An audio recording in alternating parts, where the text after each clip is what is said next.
Hey everybody, my name is MetalMusicMan. And I am Professor Lex. And this is a podcast, episode 6? It's 6? I'm going to say 6. My voice goes higher, does that make it correct? Yeah. Well, it makes me trust your voice more the higher pitched it gets. Oh, that's interesting. If I ever rob a bank, I'll say, Yeah. Give me all your money! Put it in the bag! Put your jewels in the bag, question mark! I think this might be a stick-up. But then they'll know for sure it's a stick-up. Right, they'll know. Dead giveaway. Yeah. It is. This is episode 6. The last episode was 5. I just looked it up and verified. So that's pretty cool. Oh, good. Yeah, that's almost 7. We've been doing this for like 2 months almost, if we round. Yes, that's fair. Yeah, which is wild. I'm glad you brought that up, actually, because one of the things on my list is the relative prolificness or lack thereof of my existence. Of your existence specifically. Yeah, because together we have been quite prolific with regard to this podcast. Good and job, you know what it is? We're holding each other accountable, because like one of us or the other will say, hey, it's Friday. And then there's that intense stare through the internet. And we're like, yes, yeah. And then you do it. And sometimes, like, I think that's kind of what is interesting about this process, is that it does differ a lot from the process I have taken with other things. And I'm curious to how you view that with regards to, like, your music, because that's the thing that you do that I'm not as much of a part of. Sure. Not that I'm great at it, but I do it. I think you're pretty darn good at it, my friend. Thank you. You're not discovered or anything. No, God, no. But it seems like a thing that you do. What's the episode of Angel where he meets the Bug Man, and he's like, what does she give care about? What does Jasmine give care about? And he's like, nonsense, talking meat. Anyway, this is okay.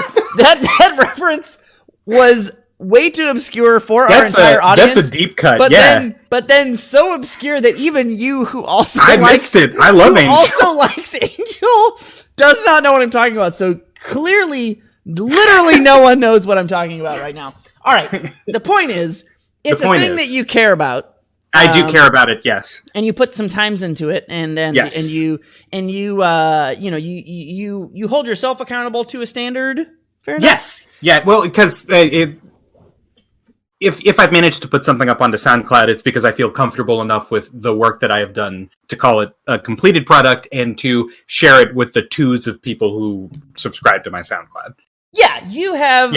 Okay, that's exactly what I was hoping to get out of that. You have a standard that you have developed. Yes, I do. As forgive me for shitting on your tiny fan base. As irrelevant as that standard might be, because no one hears it, you still have that standard. I do. Yes, it's for me. Yeah. Well, right. And that's kind of like where I want to go with this, because I, although, quote unquote, have so many YouTube followers, I have them from once upon a time. I have like 10 YouTube followers, so I'm still very impressed. I have like 6,000 subscribers, but they're no big deal. Tiny flex. They're all, yeah, exactly. They're all from, this is, I swear the point of this is not just to jack myself off. This does have a point. They're all from before, if I can shit on myself. Before the fall.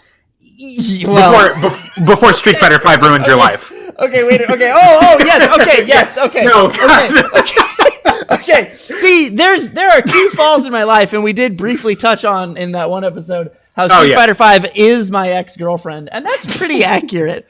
Those are the 2 falls, and they coincided at once. So I did not assume Street Fighter V when you mentioned that. No, I always mean Street Fighter V. Well, they're both accurate. They're both accurate for me.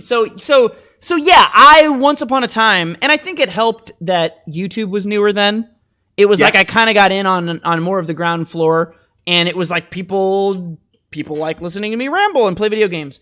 So anyway, it happened to have attraction to it, and I guess where this is going in the greater picture of this whole thing is there was certainly a standard that I held myself to for certain projects. We talked about that in last week's episode about BioShock, where the differences between that and my Let's Play Black Mesa podcast, which people who like it still every now and then hit me up and they're like, what the fuck, fucking finish that shit. You've been working on it for 5 years. Yeah. And it's okay. I mean, certainly I'm a piece of shit. I could do more with it. But I think that's, I don't know how to describe it fully succinctly because it's a thing that I'm generally bad at, but I think that's what interests me about being or not being prolific, and how that is or isn't related to the standards with which you hold yourself to. Because there are a lot of times in the last couple of years when I've thought, man, I used to do so many more things. I used to make so much more content, right? Mm-hmm. And the content that I made, it was like I would make, some of it was just, I'm going to get drunk and play a game. Some of it was like, I'm going to make this guide and I know exactly what I'm going to do. And I'm going to put it together in such a way, and I'm going to make sure it's professional in all these ways. And I don't know, it's interesting to me like that, how that plays out, and how sometimes it is better to just do dumb shit to get it done. Like sometimes you just talk about Vor and it randomly becomes a relatively popular thing that everybody thinks is funny, because it was funny and it did turn out well. Yeah. Then like we're back on BioShock last week and nobody really gives a fuck, which is fine. Yeah, that's fine. We're still shitting out content. I think that's kind of the point. But it is a different it's a different way than I operate. And I guess my question that I'm posing to you is, do you operate similarly to how we do this podcast with your music? Is it more similar to what I described with my channel of old, or is it not either of those? Okay, how do you feel about that? I have like a sort of cycle that I go through where I feel like, I have to get out there and make music, and then like it'll peter off and then it'll pick back up. So I've got my peaks and valleys built in. And when I'm interested in it, I'll sit here in the lab and I'll grind out music until I've got like a whole song, and that might be enough for me for like a week or whatever. You get in the mode. Yes, and I'm done when I'm done. I'm done when the song is called, when I'm ready to put it out on SoundCloud. Like you rush to that finish line. I wouldn't say rush. I'll take my time, but I'll be done in like a couple of days. It is your prime focus. Yes, I'm not playing video games. I'm not reading. Oh, okay. Yeah. So that is, I guess, I don't know. We'll call that the muse, I guess. That is something I always feel like I'm lacking anymore, that I used to have innately. And some of that is because I used to be a complete normal human being that didn't have a destroyed dead heart. And I wasn't an alien robot that couldn't relate to other humans at one point in my life. Right? Some of it is that. Some of it is that I am now a dead husk of an individual that no longer... I mean, I never believed in souls, right? Or anything to begin with. Whatever. Like, it was always bullshit, right? But there was something that other people might have called it a soul. I would have said that's silly, but sure, I know what you mean by the words. Whatever that is, it's dead. It's dead now. It's dead. You had it and it's gone. Yeah, it's gone. It's just alcohol and sadness. And butts occasionally. Part. And occasionally butts get in there, but mostly it's the sadness. Yeah. But I definitely had, so I had like a glimpse of that. This show is not that. Let me just put that there. And that doesn't mean we're not, having a good time doing the show, or that, whatever. Sure. This show is a very different thing. This show is an exercise in, I am dead inside. Just start pooping on the floor and see if it looks like art. That's what this show is. And sometimes it's Vor, and other times it's BioShock, and that's all acceptable because it's a part of the process. You're just pooping on the floor, and that's that's a process I've heard other people describe throughout my life, but it wasn't. I mean, I would do that on my own with like certain other like little Let's Plays that I would do. I'd just be like, okay, I have a vague idea. I'm going to just do this. It's not totally alien, but I would also always get like this burn to be like, oh man, I just talked to someone about like this thing with this character in this game or this game as a whole. And I would have like conversations with people going out to the bar when you could still do that. Back in the day. And playing Street Fighter and meeting up with humans in real life. Yeah, a million years ago. And I would talk to people and they would talk to other people. I would overhear their conversations. They would bring me in, or I would snoop or whatever. And, it's the same kind of things we've talked about 1,000 times over, where I hear a thing and I'm like, man, this person thinks they're explaining this thing really well. And then I just look at another human and I'm like, they don't understand anything that other person's saying. I'm pretty sure I can explain that. Let me think about that for 5 seconds. And that would like inspire me. Like it would inspire me to think, can I succinctly, sufficiently encapsulate this entire topic into a way that someone who is new will not be intimidated? And that's why like all the guide videos were a thing that I made. And whatever that muse is, like I have not had that in so struck by that long. Yeah. I mean, the Grand Blue video is the closest thing. You had your video, 3-minute tutorials too. Those are different too, though. I mean, those are like I woke up and I was drinking my coffee, and I guess they're similar, but I was just like, I didn't write a script for those. Of course you didn't. Yeah. I just. But go ahead. What I'm saying is like you said to me, I believe close to verbatim. It's a shame that no one can explain anything in Smash. Alex, do you know what a B reverse is? And I was like, yeah, you press B, and you were like, no. Well, yeah. So that is the part that I need to check. Like, I need to verify. Yeah. Do people actually not understand this? And usually it comes from me having not understood it, having explained it to myself in my own head through various means, and then because of how stupid I am. Have we talked about that on this podcast? How stupid I am? I don't know. I think we've touched on it, but go ahead. We've lightly touched. So lightly touched. I'm quote unquote good at fighting games, I guess people think. Yeah. People would say that. I'm actually an idiot, and the skill that I have. See, you're different. You're very different than I am. You are actually like a skilled athlete. You're like a naturally talented person. You're the Rock Lee, and I am the Neji, right? Yes. Except you're way less of a douchebag. But yes. Thank you. Yeah. You have talent. I do not have talent. I have talent. I have what appears to be talent to people who also don't have talent, to people who don't know anything about the games, right? Mm-hmm. They will look at that and be like, wow, Rock Lee is amazing. Well, it's like, no, I am an idiot. I had to do a bunch of dumb things to make myself good. Rock Lee kicks the shit out of people. And you kick the metaphorical shit out of people. Yeah, but they're different. Yeah. Skill and talent are different, right? They are. As much as I hate Filipino Champ, that is one of the best quotes he ever had, which is hard work beats talent any day of the week. It's true. And you know, so you everybody has like talent in some way. Yes. You know, but mine is not being good at pressing buttons. No. I'm better than the average human because I play fighting games, so it's a thing I've worked on. But I am way less like inherently good at certain aspects of that than I think comes across. So how this relates to the content stuff is I feel kind of similarly about that, where it's like I've done content things and people have been like, oh, that's so good. Like I remember when people first start to know me in a scene, they eventually like troll my YouTube or something. And I remember like BZ Bop or someone else, like, and a couple of people in like the old Street Fighter days being like, Will, you have like all of these like Diablo videos on your channel that have like 1 million views. I had no idea you were like a cool, popular person. I'm like, I don't know. I just like make like random YouTube content and it's fine. And people kind of do that. I guess it's UFD now, but yes. I still, and UFD in a weird way is like the most popular thing I've ever done by a huge margin. Yeah, like, you get billions of views every hour or whatever. Okay, I looked up the lifetime page views, and it's almost 5 million.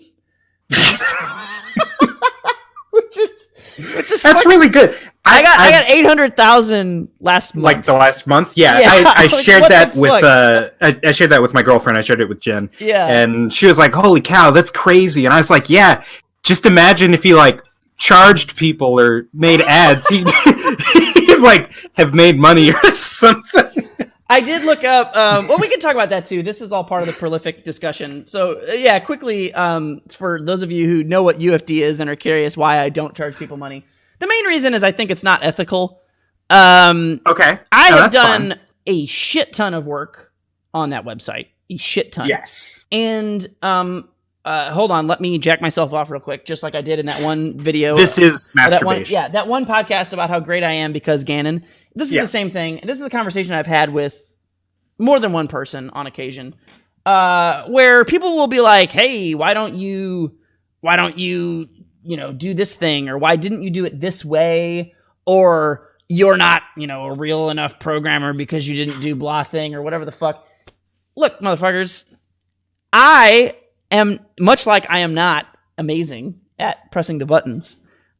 I am not like people are like, oh, MetalMusicMan, he's a programmer, he made an app. Like, I'm really not that great. Like, I'm really good at base HTML and CSS.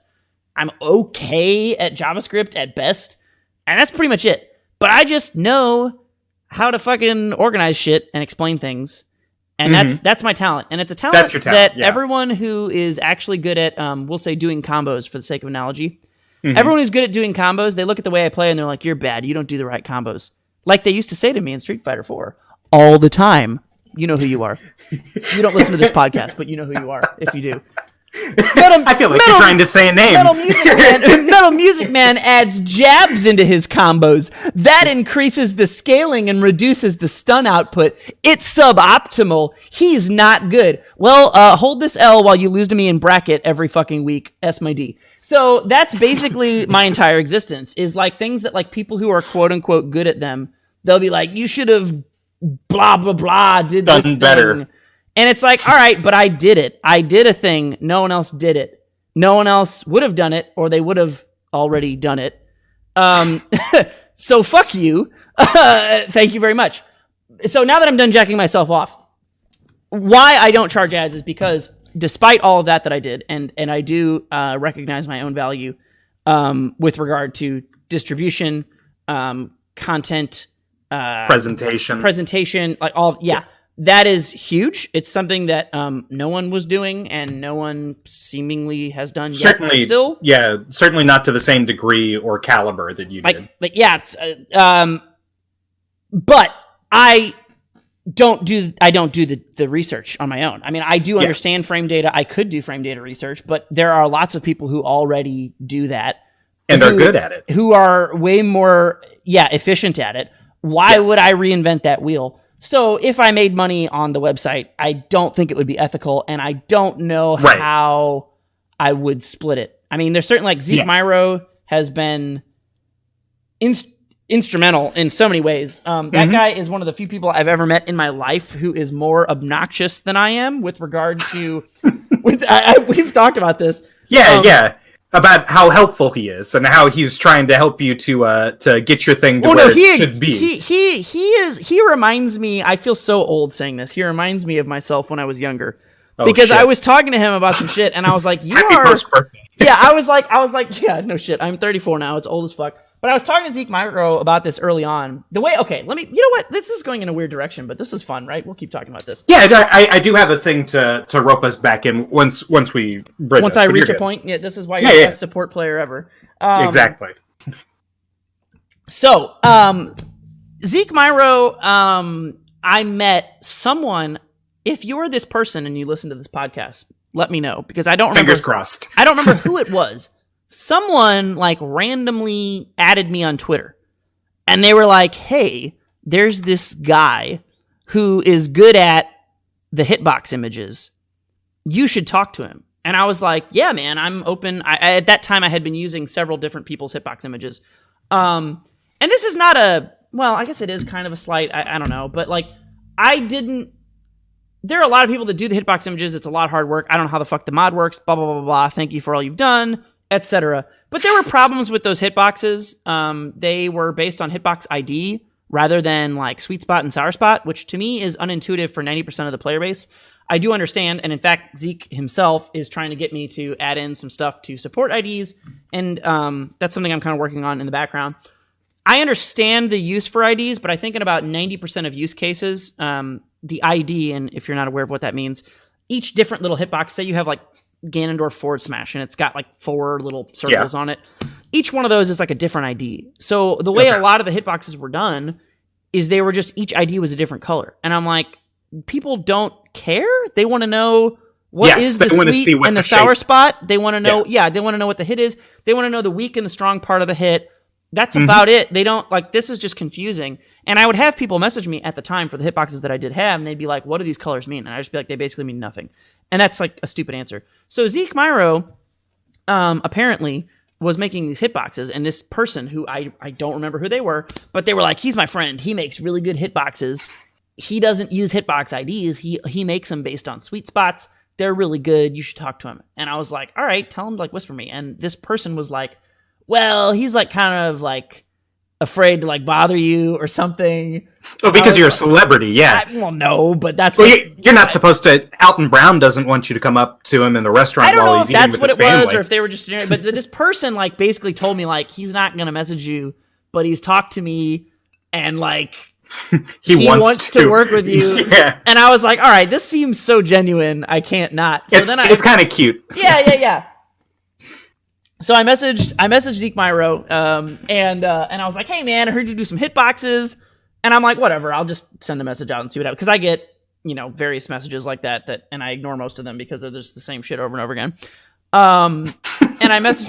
I sound like such a pompous asshole here, but like whatever. Only occasionally. It slips. And then it goes back I mean, let's be real. I have like 1,000 followers on Twitter. I'm really not that big. Oh shit! No, you're huge. But I will. I've got like 20. Well, sure, but that's like 1,000's like nothing. But I do have an inordinate amount. I can't tell. I mean, okay. Let's just again. These people probably don't listen to this podcast, but like, if you are someone who has ever DM'd me about making an iOS version of UFD, I just don't read those anymore. I have like 1,000 million requests, and everybody wants to have like the official UFD iOS app, and I'm just like, look, dude, scrape my data, do whatever the fuck you want. It's not even my data, because scrape it, right? Like, whatever, Take it. Yeah. Scrape it, do whatever you want. But like, I'm not gonna make the official one, because I don't know anyone that I'm like close enough to think, because it's not about like me.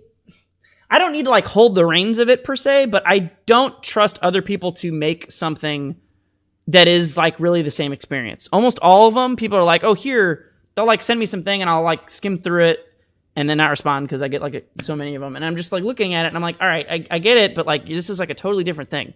So this is like you making your own app, which is totally fine. Take my data, make your own app. Please do. Yeah. But I'm not going to like champion that as the UFD iOS version. And the only reason I can't make one is because Apple's stupid and dumb anyway. You know what that is a little bit of function of is the standard that you hold yourself to, because like you're totally willing and almost eager for other people to use your data, the data. And the data. It's like, but if they wanted it to be the quote unquote official UFD app, then that needs to be me. That needs to be me saying it because I do not trust other people to explain things. That's what I'm actually good at, and it's kind of like the way support players like yourself get no credit. They get no credit for anything. I don't think people want to credit me for that because it sounds like such a stupid, simple thing. But that is like I am not. It's the same way you could take instead of UFD, like the way I'm useful. All the tutorials that I did for Street Fighter 4 or like the Diablo ones I did, that like all the ones that like the reason they're good, it's not because I'm a good video editor, it's not because I'm a good player, it's because I'm good at explaining things in a simple manner and in a way that people can digest. That is like what I'm actually good at. But people don't want to like you provide. Yeah, people don't want to like give that credence sometimes. They like have a weird like I could do better. Like, all right, fucking go do it then, motherfucker. Like I'm sure you're a better video editor than I am. Like I'm not a good video editor. I was gonna say they may very well and probably are a better video editor or have that technical skill or talent that you don't have. But the utility that you provide is the sort of thing that doesn't get seen in a lot of the same ways that if you're playing like Overwatch, your support players generally don't get the credit they deserve if they're doing their job right. Oh yeah, nobody. The healers, like nobody fucking because you don't see it if they're doing their job right. If no one will be sure you've done anything at all, and the Bender quotes or whatever. Classic. Bender gods. Okay, so how this relates into being prolific or not? Yes. Back to the whole roundabout is like I do feel like when I get to a certain point, I almost don't want to create because I'm not meeting a standard that I think I should make. Mm-hmm. Or on the flip side, with stuff like this, I would equate this to, and I feel much more positively about this podcast so far. But it is similar to like Twitch streaming, which when I first got into Twitch streaming, that was sort of like the initial part of even before the fall. I started to notice when I was focusing on Twitch streaming, it was like, okay, I think I used to get like 50 to 100 people semi-regularly on my weekly streams back when I was important, as it were, which is, nothing crazy, but it's enough to like, it could have gone somewhere. But what I noticed is like I was so focused on like hitting that. I was like streaming every week on I think it was every Thursday I would do like a regular blah this time. People would show up and I would do it and it was fun and it was cool to see it grow just like the other things. But what I started to notice is like it would sap me of energy to create for the rest of the week. Emotionally draining. Yeah. And then suddenly it was like, I had realized like, oh my God, I was making all these like YouTube videos semi-regularly where I would I would wake up and get a thought like, I'm going to make a video about blah. And once I was regularly doing that thing, it was like I didn't have the brain space to do the other things that I really wanted to put time into. And I guess that's the non-specific ethereal point I'm driving home to, is like, what is the balance between shut the fuck up and shit on the floor and see if it's art, and sit back and think in your head about exactly how to take this dump to make sure it's the best art that it can be. The perfect dump, the right? Exact shape, a clean cut. What's the happy balance there? And like, how do you? I don't know. That's so. I think internally you've been able to make a lot of judgment calls on that, based on the way that it's easier for you to find your muse when you're making particular content. To steal from you from a little bit earlier, we were making that comparison between the two of us, where you are the genius of hard work, and your talent that you bring to the table is that you're good at explaining things because I'm so dumb and interpreting. Yeah, well. And that's your tragic backstory. That's your origin story. But that's your superpowers, that you can take something and present it to people in a way that they can digest it. Yeah. And at least in terms of fighting games, I'm better on the technical end. I can do my weird combos or whatever. Mm-hmm. You're a savant. Let's not skip that. Well, I think you're a technical savant. But anyway, yeah. Be humble, though you may. The difference, what was interesting to me and what I didn't notice until we had just started talking 20 minutes ago, was that your muse strikes when you see a problem and you don't see it presented in a way that you would feel comfortable presenting. Like, you hear that no one understands how to explain B reverses, and you're like, fuck it, I'm going to do it. I need to do it now. Let me go make my 3-minute video. Because I can. Yeah. That's when you get the bug up your butt. I'm a problem solver. Something.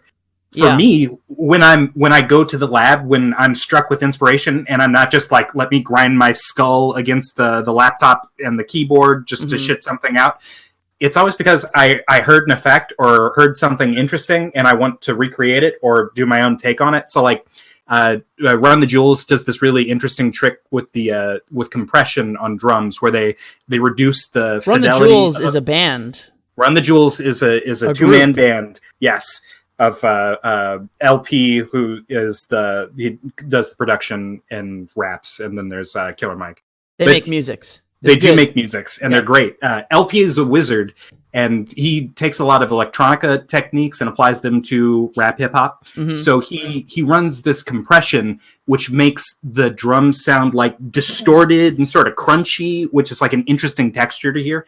And I was like, I have to do that. Let me go. And I've got a .flp file on my computer that's like Run the Jewels-esque, where I just sat there and tried to figure it out. And I got to a point where I'm comfortable that now I understand the skill, which is exactly what I do with fighting games. I saw Jab Hands, and I was like, I would like to play Honda, yes. You're a mimic or a sampler. Yes. Like, literally, even in fighting games, you're a sampler. I think that's actually, if we, which is like a whole skill in and of itself, but that's like exactly why I think we are very different in the way that we play. Sure. I also think that's why you're so annoying to watch when you like play.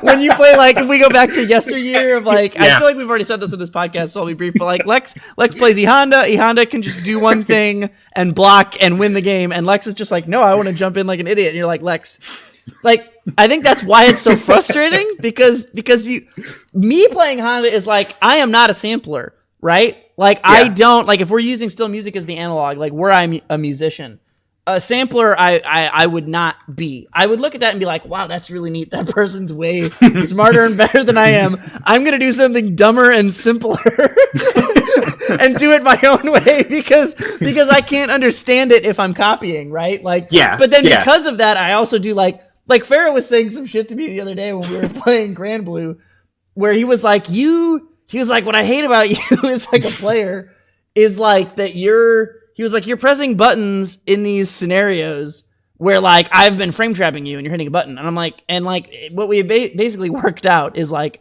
I'm like, well, okay, you're basically saying I'm not respecting you because you're doing a frame trap. I'm like, if your frame trap isn't airtight, the first thing I do, and this is shit that would annoy like Mr. K greatly back in the day, or or whoever, like, who's the other really sound player, German Luger. They would both say stuff like, because they're both very technically, traditionally sound play styles. They do the right thing every time. I have elements of that, but I also like breaking the rules. And so what I was saying to Pharaoh that like he kind of got, and well, this is a great little story. I was like, Pharaoh and I have both been playing Soras in Grand Blue, and Soras is like a fucking shit on your face character, but he has like bad defense at the same time, so he can like really blow you up. But if you get in his stuff, he can mess with you. And what Pharaoh kept doing, he kept doing these like frame traps, and I would either like jump out of them or I would hit like a light. And he's like, I'm doing this frame trap. I'm like, well, but it's not a tight frame trap because I can hit this thing. You're doing a delayed frame trap, which can be good. And I was telling Pharaoh, and I think he did understand this by the end of the set. Spoiler alert, he adapted and actually did quite well at the end of the last long set that we played, which I've beaten him in most of them up until recently.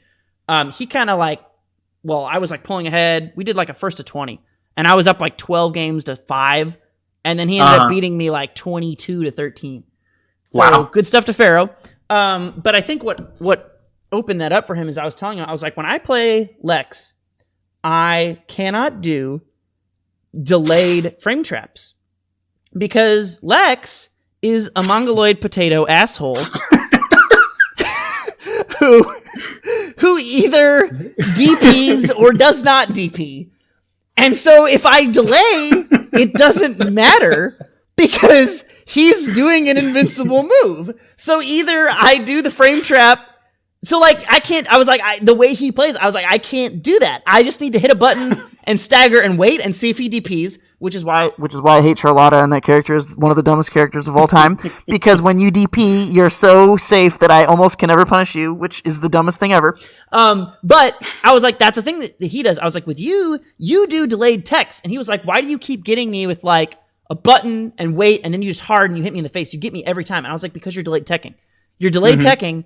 That is the timing that beats that. So I was like, you can either A, do your whatever, you can tech sooner and you'll throw me out, or B, you can just DP, which he started doing. I hate you, Lex. And why tech when you can DP? The age old saying, right? Yeah. You tech with a dragon punch, yeah. Yeah, so he started doing that.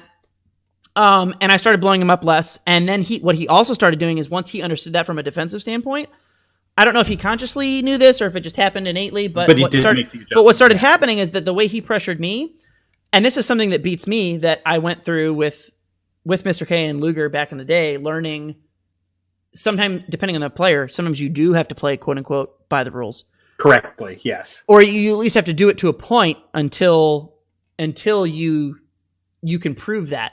Right. And so Pharaoh started... And then that's in the repertoire. Yeah, Pharaoh started frame trapping me by the rules when I was playing Soras, because I don't have a Dragon Punch. Soras doesn't have a reversal. His only reversal is a super. It's not particularly fast. And so he started doing much quicker frame traps, where it would just be like a light into a light. They were quick enough that I could not jump or really do anything. And once he started doing those, I was just like, I can't, I don't know like what I'm supposed to do with this character. After I had shit on him, I think 10 games in a row. I was playing Soras, he was playing Catalina, which is his main basically. I had shit on him like 10 games in a row or some shit. And then like finally, like we had this discussion. I was telling him about basically everything I just said. And then he just started frame trapping me differently, and he started DPing, and I was like, yep, can't do anything with Soras versus Catalina anymore. And he won I think he won like 22 to 13 or 22 to 15 or some shit. You know what's funny about that? And I'm sure that maybe we haven't gone over this before, but you know how you're really good at presenting things, taking information, and then presenting it in a digestible manner such that people can understand? Sure. When I understand it. When you understand it, you understand what's happening and what goes wrong, but you know that the other party doesn't. Yes. You can take this information and present it in your 3-minute tutorial, your 10-minute Grand Blue tutorial, whatever. You know what video you didn't make? Is a 3-minute tutorial on how Honda shits on Oni. I got that as a private lesson. A million years ago. Yeah, you did. A million years ago, Will just showed up and he was like, hey, everybody, I'm new in the scene. And he just shat on everybody. And I was like, wow, I'm not going to get shit on by this guy. And then he shat on me, and he knocked me out in the tournament. He took first place. And then afterwards, I was like, hey, how do I not get shit on? And Will says, oh, well, these are the things. This is how you would. And when you block this is. And I was like, oh, cool, word. And then I never lost to him in tournament again. This is my like eternal respect for you as a human, which we went over in our we were doing something in Smash. We were like playing inverse characters, and then you were like trying to teach me Skullgirls. We had like a session. I remember that. And there was a point where when I was going through it, I was like, all right, there's two things I need to say. The first thing is that I am a way, way better teacher than you are. And you were just like, all right, I'll take that. And I was like, the second thing is that you are a way, way better student than I am. So the dynamic was just so much shittier on both sides. But I will always remember me telling you that, because I swear to God, I did whatever little speech I gave you. Yeah. It was like the pre-speech I had, because that was like when I worked on that character. I was like, here's how this character works. And I was like, I need to know all the ways that he's shitty and all the ways that I can abuse the ways that he's shitty, because otherwise, why am I playing him? Right. I gave that speech to a lot of people, and nobody picked that shit up as quick. No one listened? Yeah. Nobody picked that shit up as quick as you did. Quick and as consistently. Yeah, everyone else was like, no, or that's not a thing. Or like, even like, I remember Mike Webb saying some shit, and I was like, just don't do this. And it took him like a couple times to like kind of really drill it in. But yeah, you were just like, oh, really? Neat. But that goes what we're saying when we're talking about archetypes, because you are like a replicator, right? Yeah. You told me the information. I processed it. Yeah, and that's something it's interesting, because like my friend Seth is kind of that way. He plays WoW with me and sometimes plays fighting games, and it's really interesting because I would say if I'm putting like us on a spectrum of relative, I guess, intelligence as I would see it relative to like video games or something, I would think like I'm a better, smarter player than he is in most instances. But then there's instances where like he can just look at something. He's not good at like innovating, generally speaking. But I am so bad at learning existing stuff. Like, I'm so bad at it. So like, even though I can do like X, Y, and Z thing where I'm like, oh, Seth can't do those things, therefore like I'm better in these ways, Seth can just like look at like some little like video that's like, here's like a thing you get it. He's like, okay, cool, I got bop, bop, bop, bop, bop, I'm good. And I will look at that and just be like, I forgot what they were saying halfway through the video. Like, I can't learn from someone just going, like, I could not learn from myself. Which is why, I am not. I am not the kind of learner, but that's also why I am the kind of teacher that I am. Does that make sense? Yeah. No, it's specific. That's your origin story, because you had to learn to be that kind of teacher, because that was the only way that you would ever. You cut out there. You cut out. Oh, sorry. You had to be that kind of a teacher.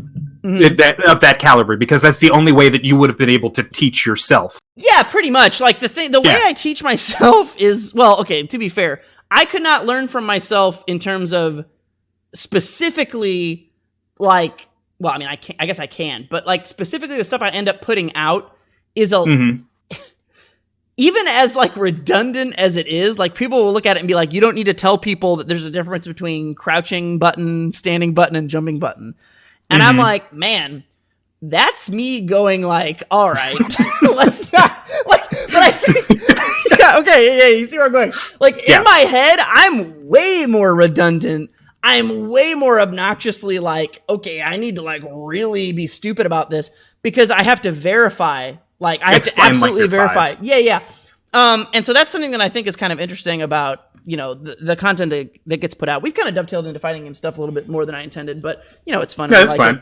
But the original point being putting content out there. So, I don't know. I mean, I've put some content out in the last year or two. I still wish it was more. I struggle with, and I guess where this is going, let me check my notes here.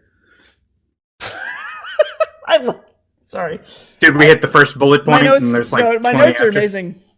My notes say on prolificness in media is the header for my notes, and then I just have like a stream of consciousness of words and statements that make sense to this. And the first three are burnout, creation, success.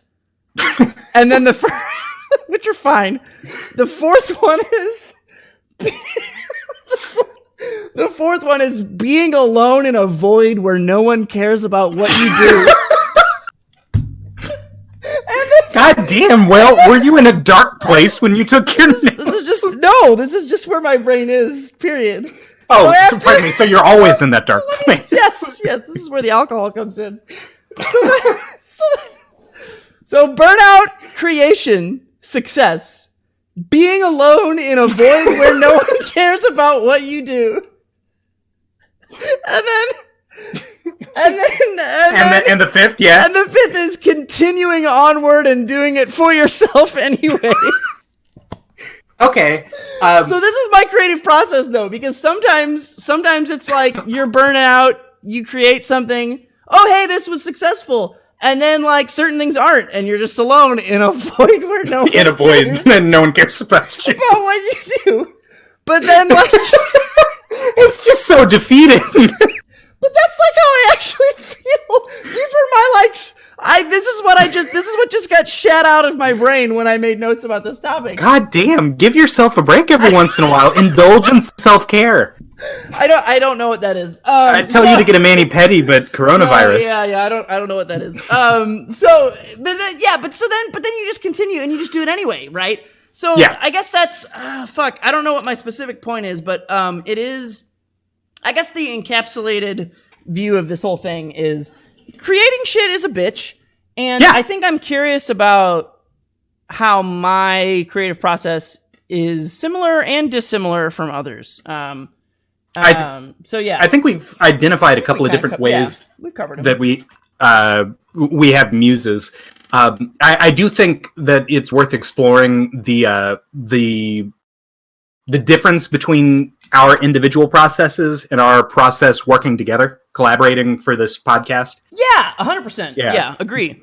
Because, like, when I'm making music, I feel a certain pressure from myself, and it's certainly not my SoundCloud followers, but, like, I feel like I have to make stuff in a particular way. But when I'm collaborating with you, because of the freeform nature of what we do on this program...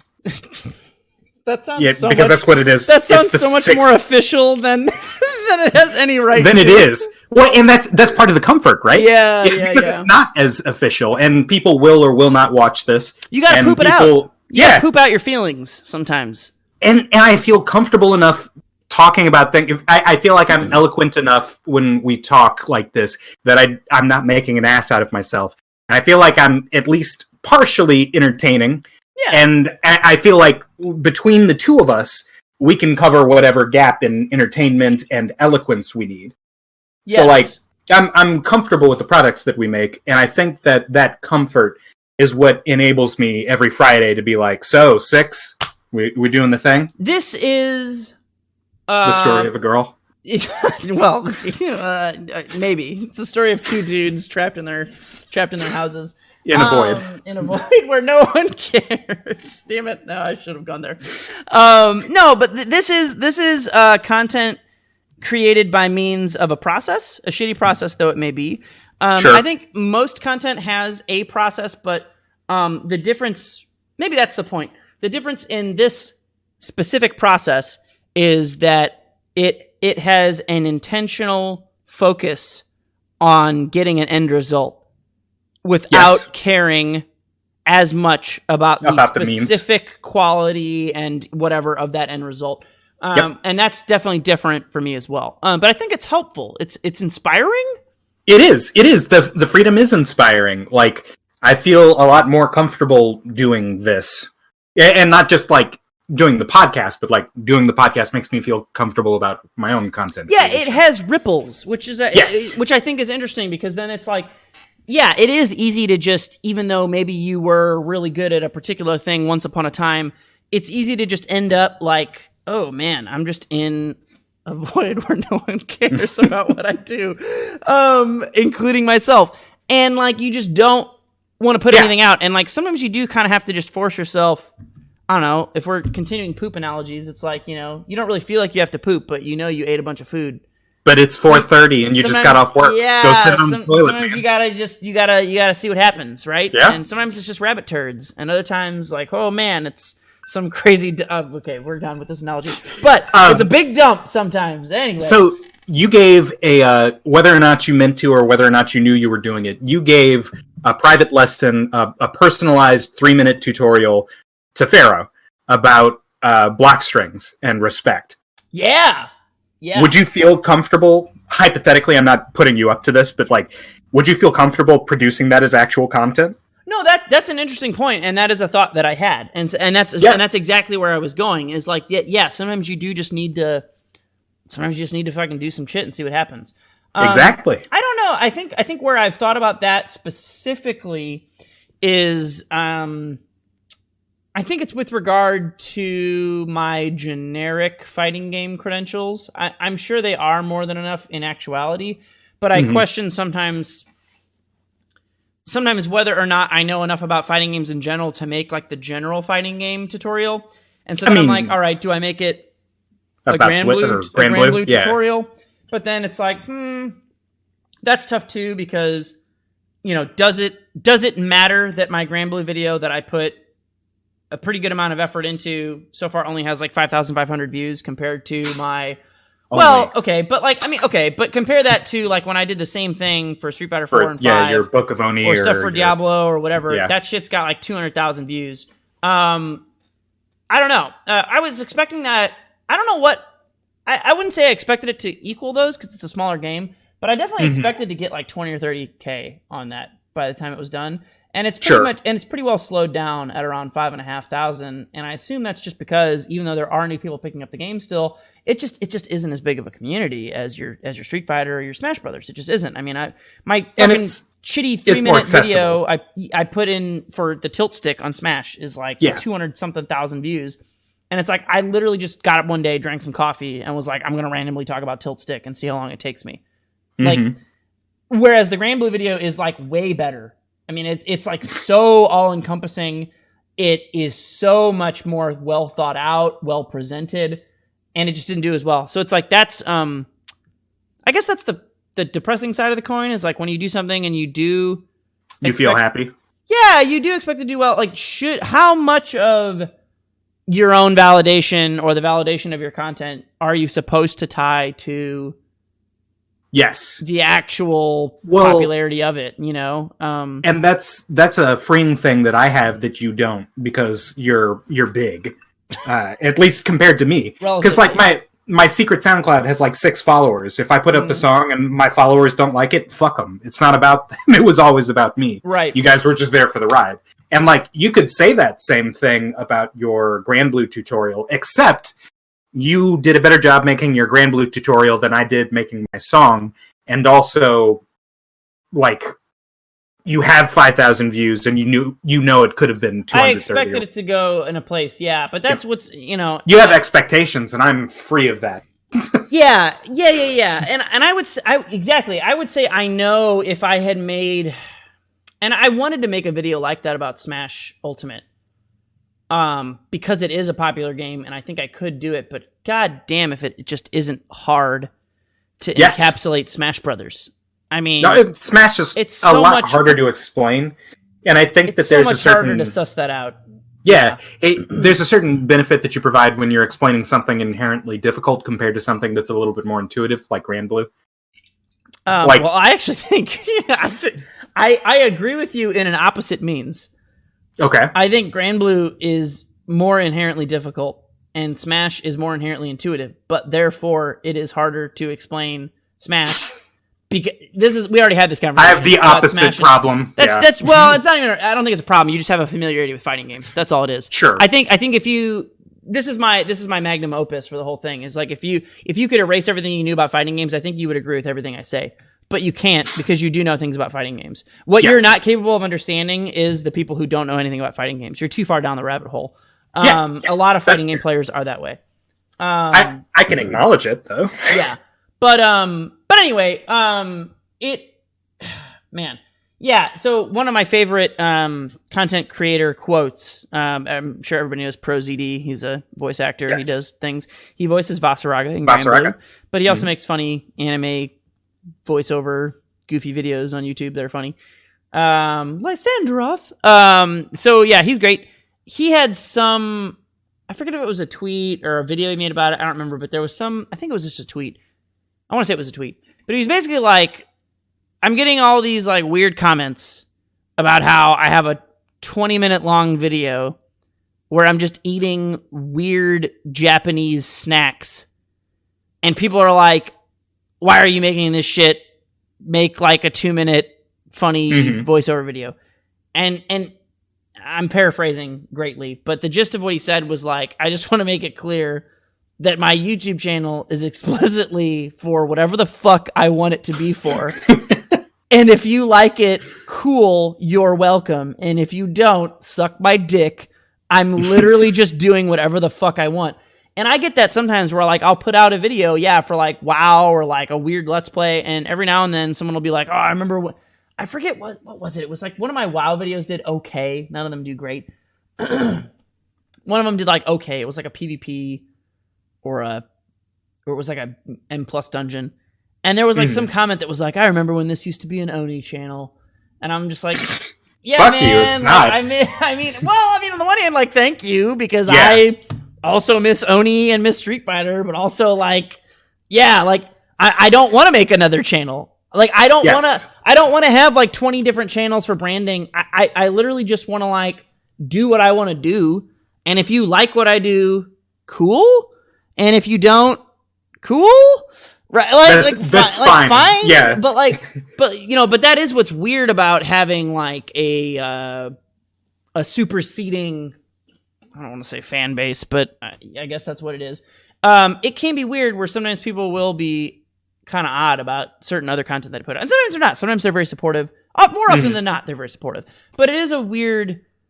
I wonder sometimes about that, and it's like when I think about like you've tried to get me into music and stuff, and I think about trying to be like somewhat productive with that, and it's like if I ever did anything with that, like I guess I would make like another account because I would be weird about people being weird about it. But then it's like, should I? I don't know. I mean, in the grand what should you give a shit about? I mean, I made a different SoundCloud. I made a SoundCloud account so that I could put my music somewhere. I could have put it on YouTube, and I deliberately didn't. To try to avoid the masses? Yeah.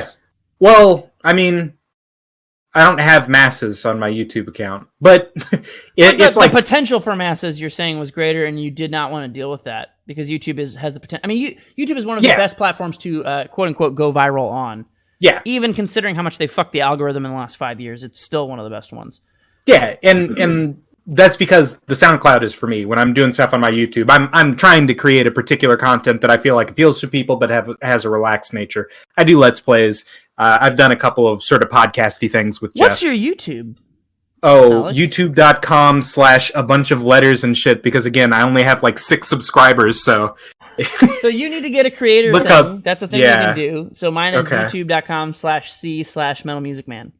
That's a thing you can check. I assume you can just check it. So I'll do my best. Maybe I'm so privileged that I don't know that it requires followers to do that, but I'm pretty sure it doesn't. I'm pretty sure you can get that. Okay, I'll double check. I mean, look, if you want to find me, Google your YouTube Convenient Gaming. That's the channel. The channel is named Convenient Gaming. Yes, that's what I do with Jeff is gaming when it's convenient. Okay. And like it's fun, and I make a particular thing there, and that's not my music. And so I made my music on this other channel so that I could put it out so that it's possible for people to find, but that I'm not showing it to people as readily. Different outlets for different kinds of content production. Yeah. Yeah. Yeah, we don't need to solve this mystery, but it was an interesting one that I want to kind of go over with you because I know you've got your toe in some different I do areas. Yeah. Baking now too. And baking, you're making bread. Yeah. Hell yeah. Hell yeah, bread. I put my sourdough starter in the fridge for the last week, but I just took it out today because I managed to find 20 pounds of unbleached all-purpose flour. Hell yeah! So next week, it's going down. Follow me on Instagram, Gales and Storms. It's all there. At Gales and Storms, bread. That's me. Bread incoming. That is a cool name, by the way. Gales and Storms. I mean, it's redundant, but I still like it. No, it is redundant. So my name for the longest time has been GS Alex. Before I was Professor Lex, I was GS Alex. I don't think I knew that. Yeah, don't Google me too hard. But that's no. Oh no. Well, so Used to make porn? What? No. Don't tell people about the fetish porn. It's all war. You're just eating squirrels. It's just me eating people. It's about control, Will. No, so like I was GS Alex because Golden Sun GS was my game, and there's a character in Golden Sun named Alex who I liked, and so I was GS Alex, yeah. And then I joined the biggest Golden Sun fan site forum in existence. It's called the Temple of Kraden. And then it occurred to me one day that calling myself GS Alex doesn't serve any functional purpose if everyone knows that I'm from Golden Sun by merit of being there. So then it became Gales and Storms? Yeah, because I'm a Jupiter adept at heart. But I'm sorry. What? Shout outs to my Golden Sun homies out there. Dracobold, Saturos, we love you. Peace, I don't know any of the words. I don't know anything about what you're saying right now. No, it's fine. Okay. They'll know. All But play Golden Sun. How do I get a Golden Sun card? A Golden Sun card, dude. I'm gonna hook you up. You're not gonna be able to help yourself. You gotta play Golden Sun. You gotta play Final Fantasy X. You gotta play Steins Gate. Your homework backlog is getting bigger every time we talk. Yeah, hey, you still gotta play Max Payne 2, motherfucker. And you know what? You might not even get a chance to because I have had a hankering to replay that. Oh damn! No, I'll play it. I might do it myself. You might beat me to the punch, dude. I almost did when I played Firewatch, and then I was like, nah, I can't fuck Alex like that. Like right away. Is it on PS4, or are you gonna be mad and make me play?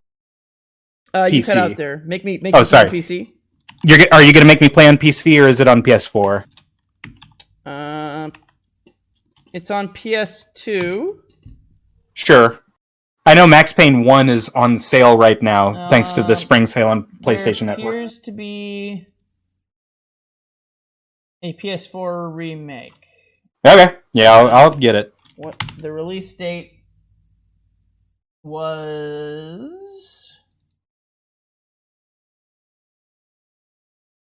I'm trying to see if I'm making sure it's not some like new thing. I don't think it's an updated version. It's just a port of the PS2 version of the game. It says release date TBA for PS4, so it might... Oh, well. Okay, I'll play it on PC. No one else knows when this is going to be released. I don't know. I'm going to have to Google it harder. It's definitely on PS2. No, it's fine. I'm not going to break out the PS2 for this. But I'll get it on PC. You said it's on PC, right? Oh, it's definitely on PC. I mean, can you play it though? I know your computer's a toaster, isn't it? Although I guess this game is from 2003. It's old as fuck. That's what I was going to say. Yeah, it's old as fuck. I can play Portal, so I assume I can play Max Payne. Oh, actually, okay. Yeah. Oh, then you're good. Okay, yeah, Max Payne's way less graphical than Portal. So yeah. Okay, cool. Okay, Max Payne 2 at least is. 3 is a different story. So anyway, yeah. Do you want to touch on butts? Before we call it a day? Yeah, we always got to touch on the butts, man. Yeah, let me share my butt story. So You have a butt story? I'm so excited. I'm overselling it. Okay, so as you know, I've been in a long-term committed relationship for 5-6 years or whatever. Yes. Jim does not figure into this story at all. I had a dream where I was at the checkout. Dreams. Yeah, butt dream. I had a dream that I was at the supermarket checkout, and I just had a couple items because it's coronavirus, and I wanted to get like some vanilla extract or some eggs, or I've got, my bread is getting stale, and so I want to make French toast, and so I was dreaming about going to pick up supplies to make French toast. Okay. And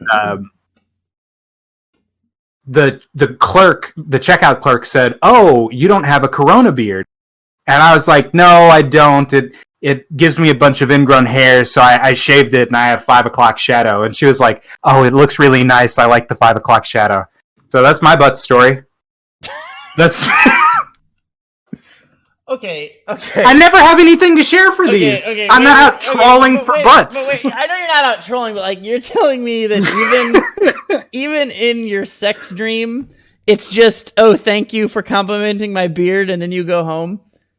Yeah, it made me feel really good about myself.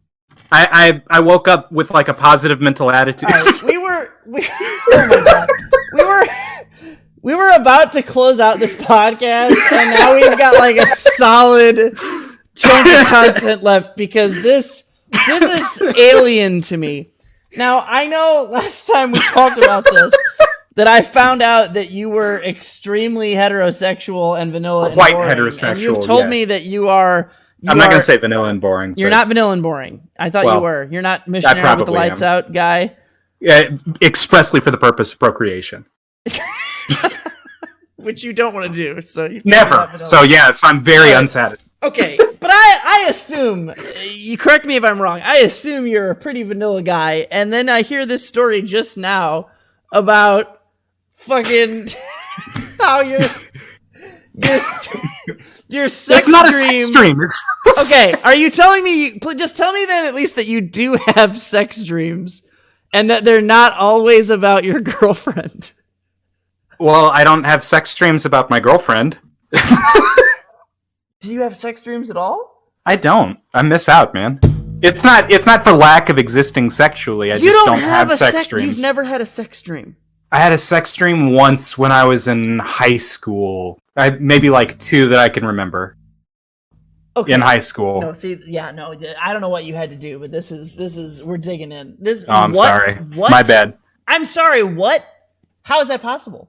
You've had, in your entire life, you have had 2 dreams at most about sex where sex was involved. Yeah. Well, okay, I'm not going to say that were sexual, but that had sex. Yeah. Because like you're glossing over. You had sex in a non-sexual way. What the fuck are you saying? No. I'm saying the girl who complimented my 5 o'clock shadow. We could have. There was some chemistry there. But you did it in the dream. No, because I woke up. Okay, so you've had in your entire life. How many people have you had sex with in your dreams? In my dreams? And when I say like had sex, I mean like anything, like even like heavy petting, like 3. Between the 2 dreams, 3 people. Lex, that was like Wednesday for me. What the fuck? What the fuck? Are you fucking? I can't. How did puberty work for you? It was like 90% zombie nightmares. Okay, so you're telling me in real life you've never been going to the mall or going to Schnucks with your mom at 11 a.m. on a Sunday, and you've never been in the cream corn aisle looking at cans of cream corn and just been like with your mom and been like, why do I have a boner right now? That's never. No, I've had that. That's totally normal. But it doesn't happen in your sleep too? No, I don't have sex dreams. It's very disappointing. I wish I had more. That's so fucking wild to me. It's actually even weirder that you do have creamed corn boners, but that you don't. Dude, okay, you don't have sex dreams. We talked earlier, and I said that I'd never said anything on the podcast that I would feel ashamed of my parents hearing. I'm going to share something that once upon a time. I'm so excited. No, it's stop being really excited. Once upon a time, it was Shark Week, and I got a spontaneous erection. It was Shark Week, and I was watching a program about like a shark ate a dude, and I got a spontaneous erection, and I was like, "Holy shit, this is horrible! I have to leave." Because you can't have an erection at Shark Week. That's weird. All right, let me explain the difference between you and I, Lex. Let me explain the difference. Okay.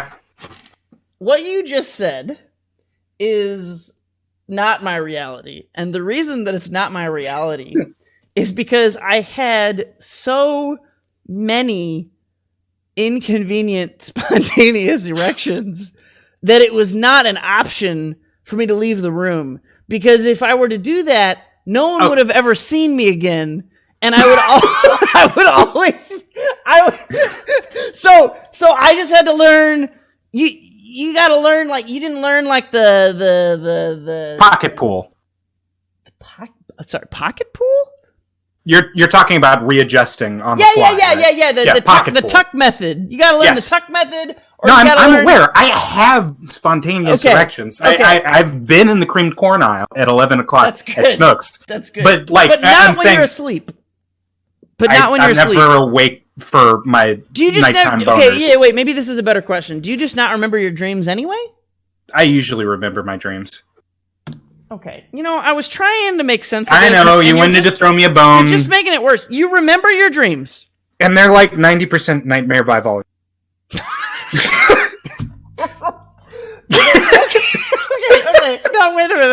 Now, wait a minute. I'm just starting to piece this together. Because you also said that when you were going through puberty, your dreams were 90% nightmare by volume. That's specifically zombie nightmare by volume. And I happen to know that you desire a woman who terrifies you in your life. I do not desire a zombie, no. That's right out. But are you... I don't have a connection with fear and sex. That doesn't make any kind of sense. You do. It's a primal connection. You may not be consciously aware of it. Can you explain that to me? Because no. I don't think I do. Like what? Like you're worried. And how does that? And well, you're scared, so you're worried, right? No, you're scared, but you're not worried. Yeah. You're scared. Mortal peril is not a worry. Yes, it is. No, it's not. It's way bigger than a worry. Well, yeah, but it's still a worry. That's like saying that jab is not a combo. I mean, it is, but not a real combo. I don't understand the connection. Okay, I understand the connection, and I'm curious, based on what you've just said, if that's like if you're saying like your puberty was zombie nightmares. Because my puberty was a lot of things, but not zombie nightmares. It was mostly just sex thoughts. I had my sex thoughts during the day. I just had my zombie nightmares at night. Yeah, that is wild. That is wild. No, it was just sex in the day, sex in the night, and then now that I'm like a weird old person whose libido one makes foot no in the grave. Yeah, I have 1 foot in the grave, and I exist alone in a void where no one cares about what I do. But for those of you who are still here. Yes. I don't know. I feel like there's like a weird connection to, I've always had like infinite, I guess I would describe myself up until I became depressed, as definitively, probably hypersexual. Okay. But then I got depressed because the world ended, and now Street Fighter 5 ruined your life. Yeah. Fuck Street Fighter 5. I hate that bitch.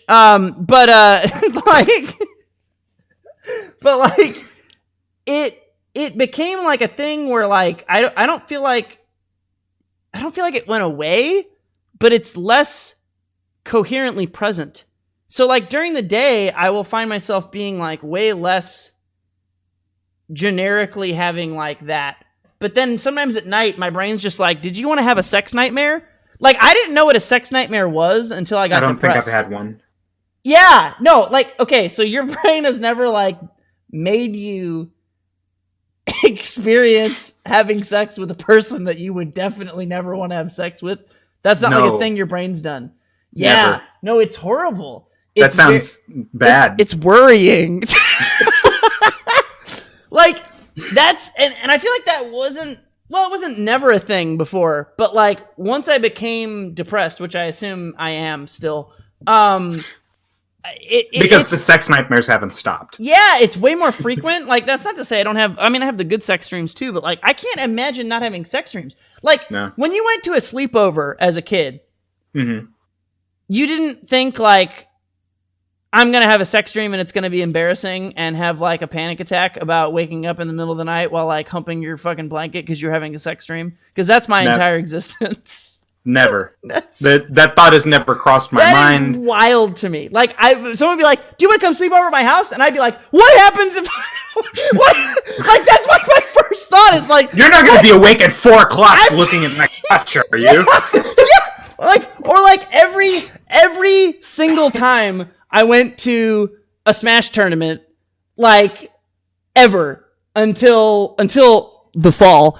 Every single time. It'd be like, oh my God, I'm going to wake up in the middle of the night. I'm going to be like humping the air, or someone's going to like, I'm going to be on my back and someone's going to see I have like a raging boner because I'm having like infinite sex dream.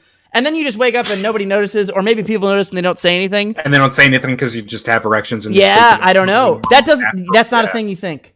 That is wild to me. Like why would I have that fear? The only reason I'm able to like not give a shit anymore is because I'm depressed and my libido makes no sense. So then I can trust that nothing happens. And I'm old, right? So depression plus old, it's like, it just doesn't, I'm just dead. I'm just dead on the inside. It doesn't matter. So now it's like, fine.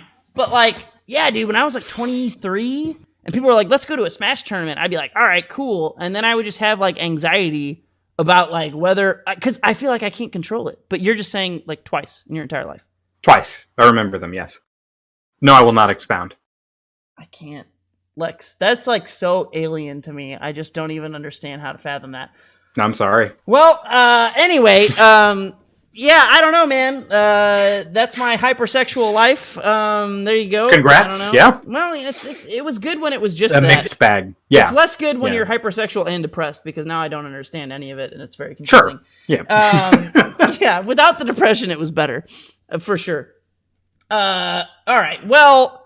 One of these days I'm going to get you to expound on those 2 sex dreams because I'm very curious about them. But I guess that's our butts discussion for the day. Good. I have no Tinder butt updates. I text the same chick I've been talking about for like a million weeks. She said things, we talked, and then she said lol and liked a message, and we stopped talking. And then I'm sorry. Yeah. You'll get there. We'll figure out what happens. Yeah, I don't know. We'll see. So nothing to report. Yeah. That's fine. We'll cover more butt stuff on the next one. I'll see what I can do. You were initially not extremely awkward about butt stuff, but here we are at the awkwardness I expected. Like you wanted the whole time, at the tail end of it. All right. Well, yeah, I guess we'll catch everybody next time with this cliffhanger about Professor Lex's sex dreams. Well, I'll see if I can do a write-up. Tweet him on Twitter at Professor_Lex with the message, tell me about dem sex dreams. Both of them. Purple devil face. Please include the purple devil face. Yeah, it's the only way I'll respond. It's the only way. I have been MetalMusicMan. And I have been Professor Lex. We'll catch you guys next time. Yeah. Goodbye.